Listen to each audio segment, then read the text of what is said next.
Let's do the FHIR mapping language. My name is Vadim Peretokin. I'm from FHIR.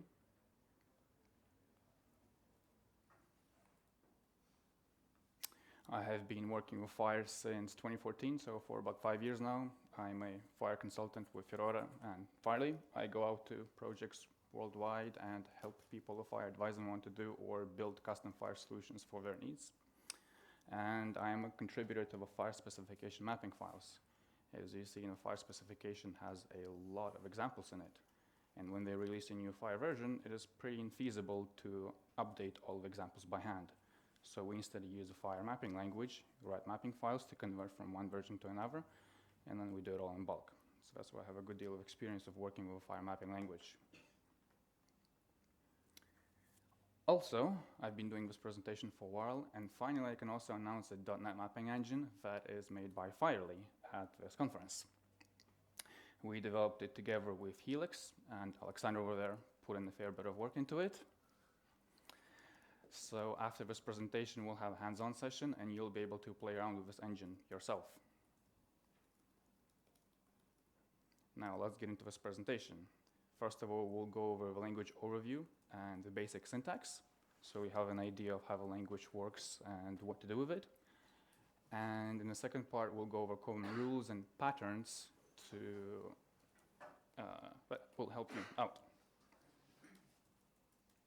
So first of all, why the FHIR mapping language? There's a lot of data transformation solutions already. There's a lot of integration engines out there already. But the problem with them is that they're proprietary, they can cost a fair bit of money, or if they're open source, they are very dependent on the tech stack that they're working with. So they're not a universal solution per se. And one of the biggest benefits of a FHIR mapping language is that maps are supposed to be reusable. The idea is that somebody can write a map, and then people can take it into their context, into their organization, into their company, adapt it to their tech stack, and then use it. So we're hoping that people will create FHIR maps, there will be reusability, and there will be less work and duplication in every organization, in every country that does this.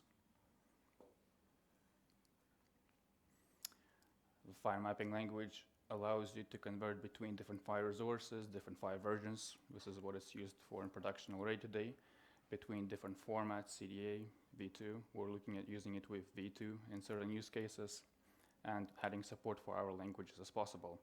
As long as you can get the data into the engine, then you can run the mapping rules on top of it. So that's where that abstraction is built. The status of a FHIR mapping language, it is that it is in trial use, but it's about 3 years old now, 3 or 4 years old. It is definitely used in production in the FHIR specification, and I've heard of commercial deployments who have built their own engines who use it internally as well. But it is still new, and the syntax is still subject to adjustment. Given its trial use, this is now a good time to try it out, test it out, see how it works for your use case, and give feedback onto it. Just like any other FHIR resource, really. How does it work? Well, there's groups. Within those groups, there are rules, and there are their accessories. And something you have to keep in mind is that by default, nothing gets transformed. So you have to be explicit about every element that you want to transform. So it's a whitelist of source of all the data that you want to be transformed. So keeping that in mind, at the end of this presentation, you'll be able to understand this code that we have on the screen. Also, if you have questions, feel free to raise your hand. I'm happy to take in questions during the session. There are 6 important parts to a map. The metadata about the map, such as the version, the name, etc., and the canonical URL. The embedded concept maps to do code translation. This is optional, but if you have codes in your map, then you can embed concept maps. References to other structures involved in mapping. I'll explain what that is, as well as imports of our maps. And then points 5 and 6 are really how the mapping file will work. There are groups, and within these groups are the rules. Let's start off with metadata. This is how metadata looks like, and you just have your canonical URL of the map, and you give it a human readable name. So we'll use tutorial in our case. Every map file will start off with this. Next, we have concept maps. This part is optional, but if you have codes that you need to translate from one code system to another, you use the syntax concept map, you give it a name, in this case just map name, the prefix and the source and the target canonical URLs, as well as the input code mapped to the output code. So here, if we receive an input code, we'll literally return a piece of text called output code for our code. You'll see more examples of this. So here's a practical example. Here's our structure map tutorial. We have a concept map use, and we will translate claim to be complete, pre-authorization to be proposed, predetermination to be explanatory, just for the sake of example, right?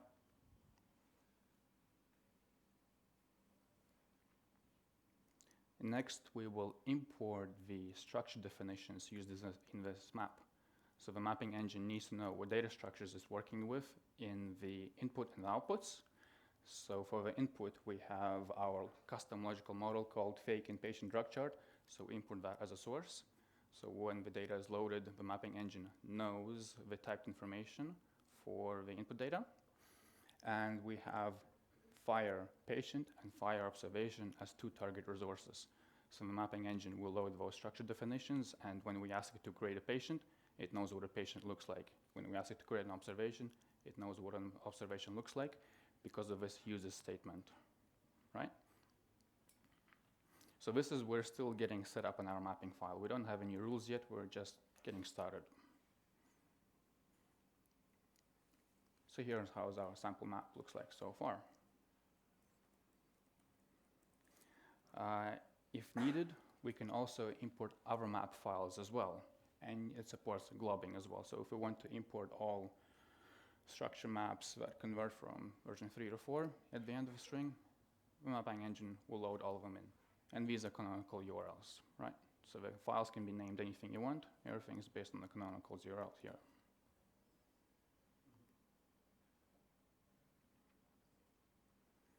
This is the meat of our map.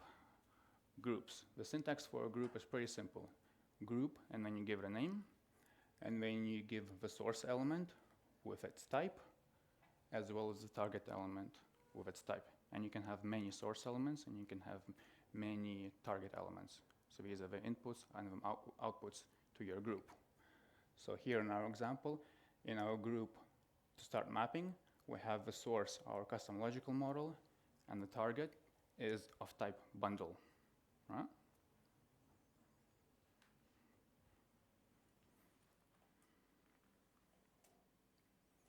So here's how our example looks like so far.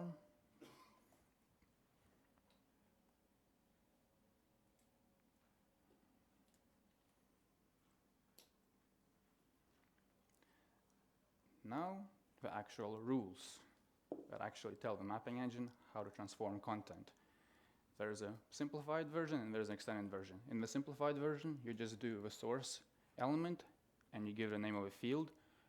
You have a right-hand operator and you give a target element and its name of a field.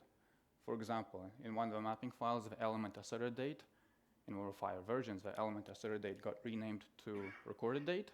So this is a very simple rule that will take the data in any asserted date element in the source target, in the source data, and put it over to the recorded date. Yeah, pretty simple, pretty readable.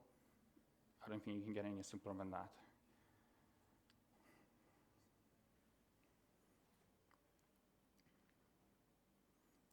And now for a more extended version, when you need to do a bit more than just rename the field, you have the syntax as in the source field, and you can save it as a variable. So for example, here we take the source onset element, and we save it as variable vs.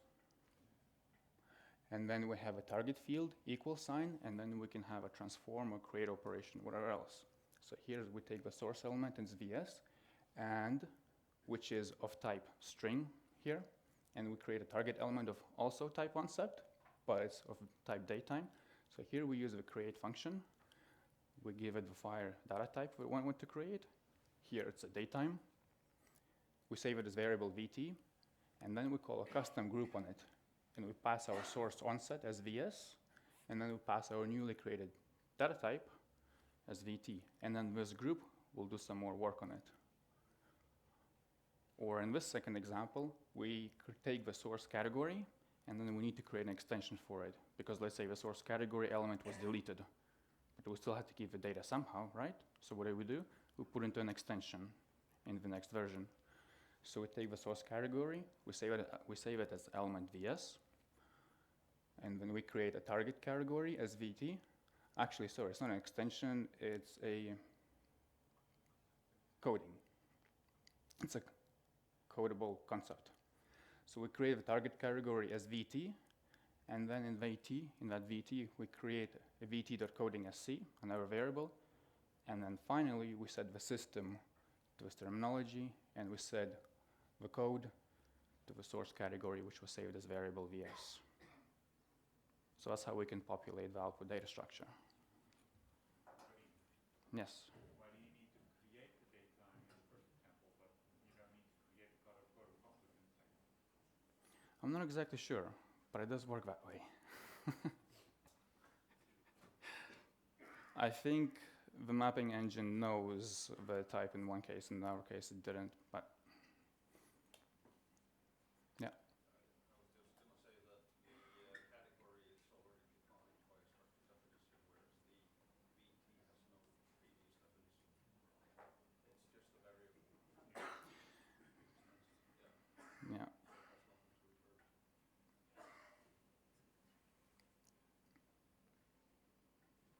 So, in the example so far that we've been working through, we've made a sample map. Remember, we're talking about a custom logical model created with a fake in-patient drug chart. So here we load it in as the type, and then we set our target output to be a bundle, because our custom logical model can be represented in several FHIR resources. We'll create a bundle of resources. So we follow the same syntax that we've already seen before. We take the source, which the source being our in-patient drug chart. We don't use any element from the source, but we just run the rule, and then we create a bundle ID, and then we use the UID function to generate us a random UID for this bundle. Yeah. We also set the bundle type, because it's mandatory in FHIR for bundles to have their type element filled in, and here we just use a string for it. We set it to a collection. And then finally, we create a bundle entry. We store it as variable entry. And in this variable entry, we set the resource field to a new patient resource. We use the create operation. Finally, we store that patient, the newly created patient, as a patient variable. And then we'll call the transform patient operation with our source being the drug chart, and patient, the newly created patient resource that we've created. So now we have three things that we're working with: the in-patient drug chart, the bundle, and the patient resource. And then we can go through the rules that way. And I can actually show an example of this that we've written, if there's...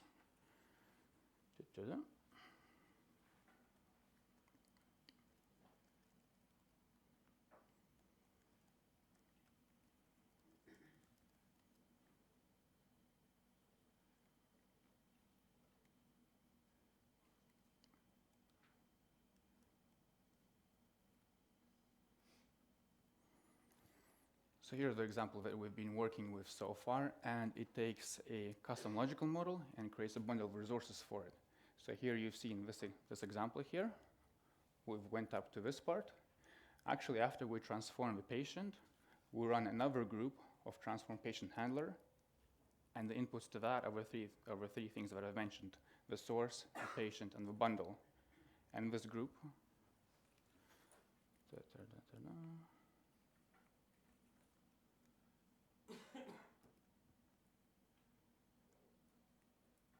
transform patient handler, you see, takes in these three things on the top that we've been following with so far, and then where the fake in-patient drug chart has an element called weight, You see it runs a custom FHIR path rule, await.exists, and I'll cover this shortly.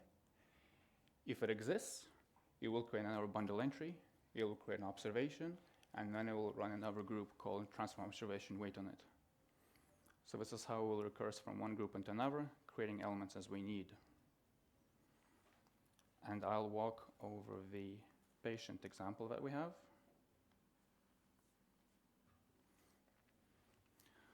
So on the top, this is the group that creates the patient resource for us from our custom logical model. I'll very quickly show you the custom logical model.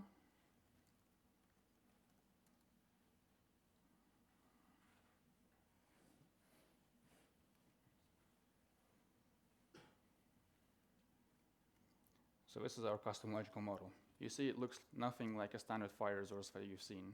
We just made this up for the sake of example to show that you can represent anything you'd like, right? It has data types in it, it has patient information in it, and it also has drug sensitivity information, so allergies and intolerances, as well as prescriptions, all in one resource. This is why we'll need a bundle, because as you know, we need the patient resource, we need observations, we need medications, and etc. But in our patient group, so at first we create the patient UID, just a random one. Then we take the source MPI field that we've seen briefly, and we create the patient identifier field out of it. We give it a custom code system, and then we set the use on it as well. Next, we take the patient name element, and then we create a patient name out of it as the human name element, and we populate human name.txt with a patient name. So you can sort of get an idea of how it walks through a custom logical model and populates the elements in the FHIR resource.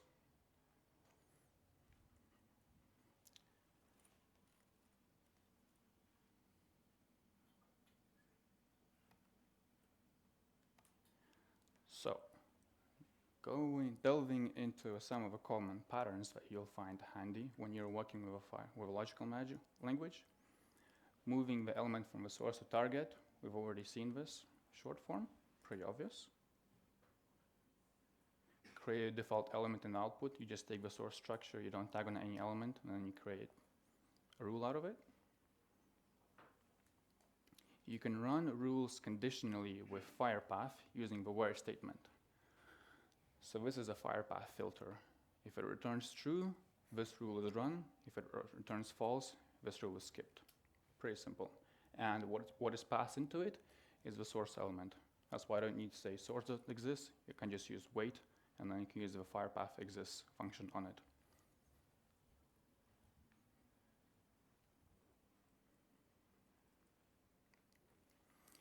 We've seen we have a where statement, which conditionally runs a rule. We can also raise errors if we have to. So if something definitely is wrong in the input data, and it passed validation for some reason, we can use the check statement. So here, if a category count is less than 1, our mapping path, our mapping language execution will do a hard abort with an error. It'll stop.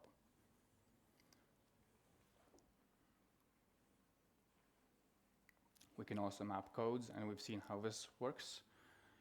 Here we define our codes, and when we actually want to map the codes, we use the translate function here.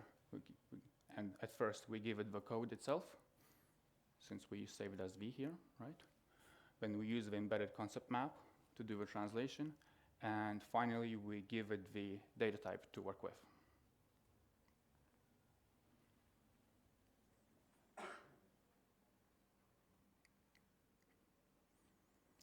We can also filter based on the value. So remember the where statement that we got introduced a bit earlier? Here I can check, I can map the reason code to the output reason code only if the status is not taken. So I can conditionally check other elements in the data structure and only transform if the condition is satisfied.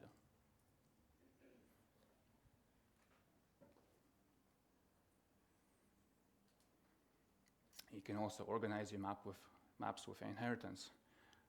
If you use the extends keyword, you can specify the name of another group that should be run before this group is run. This allows you to create a common set of rules, for example, that you want to run. And then you can say, in this group, I extend the base rules, and all the base rules get to run before this one does. This helps your organization. You don't have to repeat the same rules over and over in every map.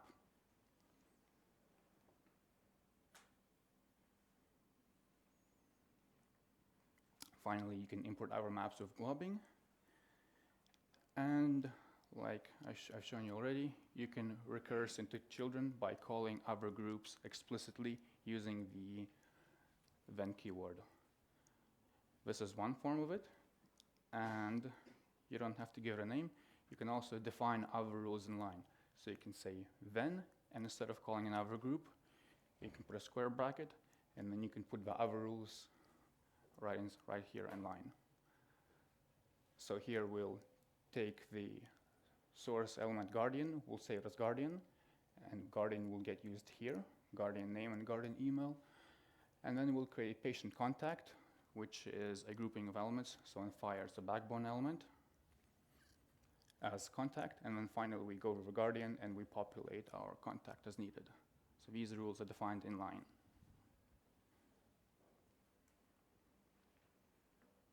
We can transform content with specialized functions. We've already seen an example of a translate operation.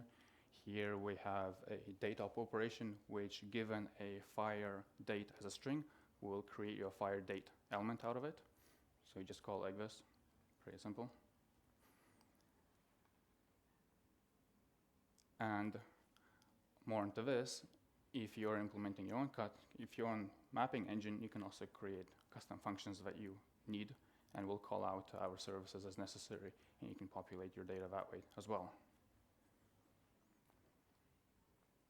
Now you all know how FHIR has type choice. You can filter your maps on choice types as well by using the double colon and then specifying the data type. So if our onset is of type range, run this rule. If our onset is of type string, then run this rule instead. That also answers the previous question. The onset is a choice type. That's why you needed to create the. That's right. I forgot. Stage fright.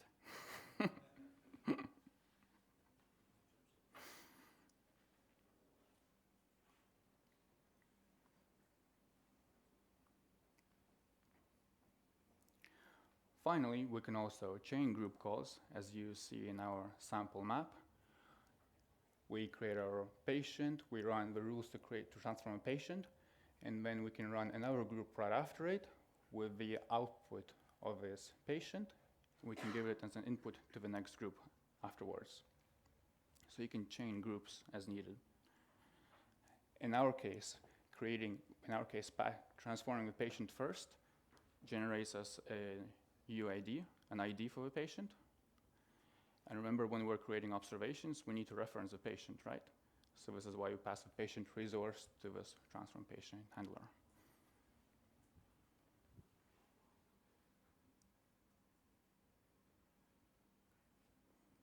Populating various fields of an element. We've seen this. Here we're going to be creating an extension from scratch, so we can't create a type. We just call it target extension as VT, and then we populate the fields of URL and value, which is pretty simple.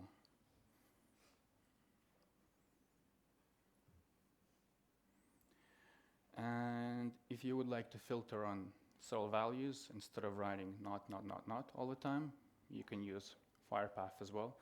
So you can use the where check, and then you can do value in, and this is like an embedded list, and it'll only run this rule if this value is one of these 4 values, and it'll create the target output. So this is an alternative to transforming the codes with the embedded concept maps, if you have a business rule for this.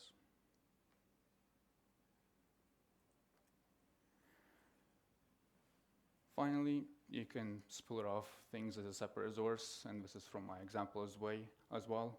Our weight goes into an observation, so we just create by resource type, and then we run the special group that transforms the observation weight into observation. So you can create custom resources. And after you've created not custom, but your other resource, you will need to link it back using a reference.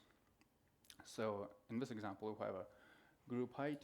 It takes in a drug chart, a patient, and observation. So what it does is it takes the patient ID, and this is a normal FHIR resource, as patient ID, and then it creates our observation subject as a reference type. And then it sets the actual reference field in our reference as an evaluation of our patient ID plus, and this is an escaped, slash the ID of the patient. So it generates a string for us and it puts it into observation subject for us.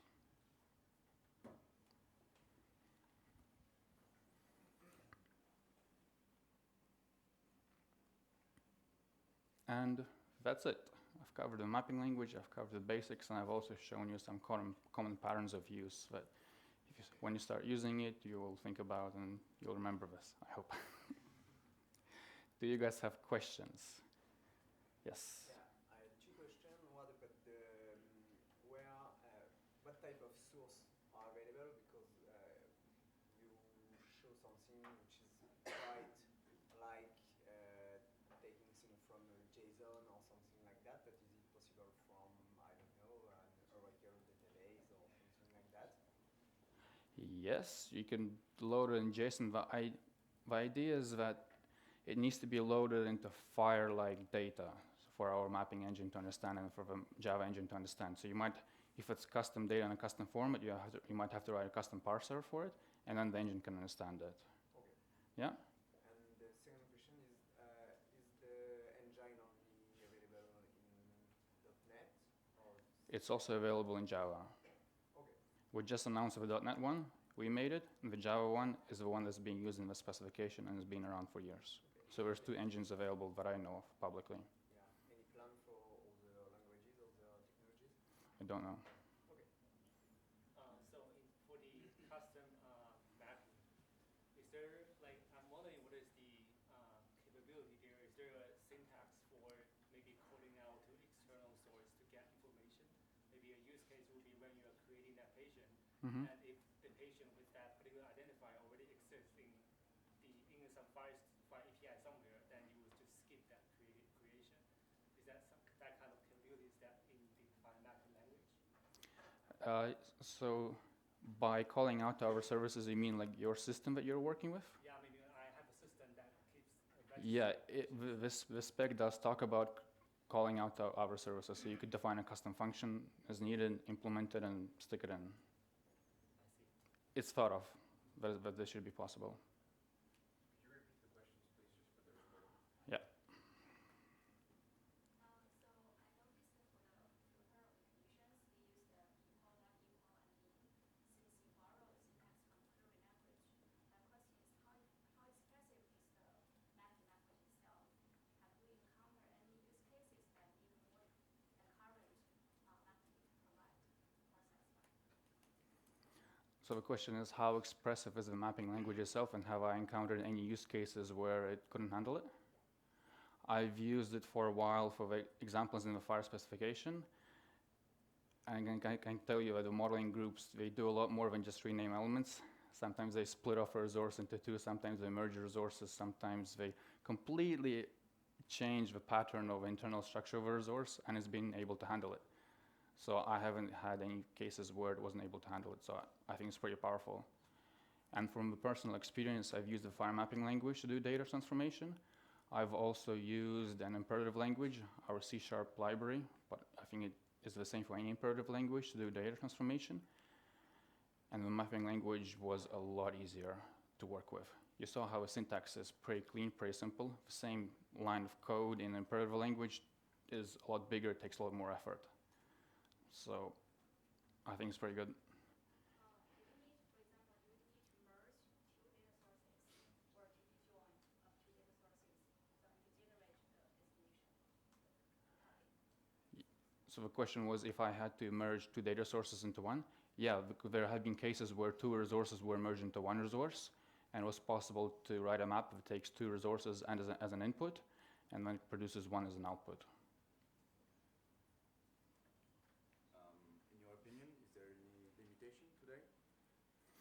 So the question is, in my opinion, is there any limitation today? Yes. I would say the Java one isn't really production ready. It's good for a FHIR specification, but to actually put into production is a little bit concerning. And the .NET one is, we've just announced it, so it's a bit like a technology preview. It doesn't implement all of the parts of a mapping engine specification, but it's a work in progress. We got something out there. It works, and I'm happy with it. So we have a next session after this, where you can come and try it out, and you'll see, you'll know. Yeah. Do we have further questions? No? All right. Thank you, everybody.